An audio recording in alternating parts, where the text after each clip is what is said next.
திருநெல்வேலி கங்கை கொண்டான் SIPCOT Indian oil corporation எரிவாயு ஆலையிலிருந்து bullet ஓட்டுநர்கள் சிலிண்டர் ஓட்டுநர்கள் இணைந்து குடி தண்ணி குளியலறைக்கு கழிவறைக்கு தண்ணி வராத காரணத்தினால் இன்று போராட்டமாக ஓராண்டு காலமாக ஓராண்டுக்கு மேல் தண்ணி வரவில்லை.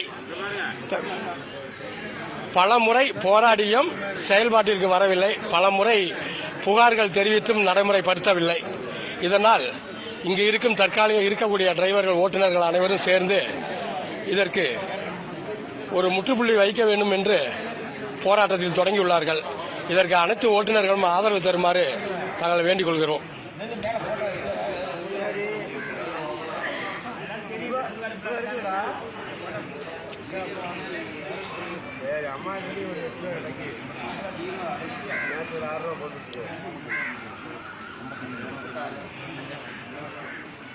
வணக்கம் நண்பர்களே, தோழர்களே.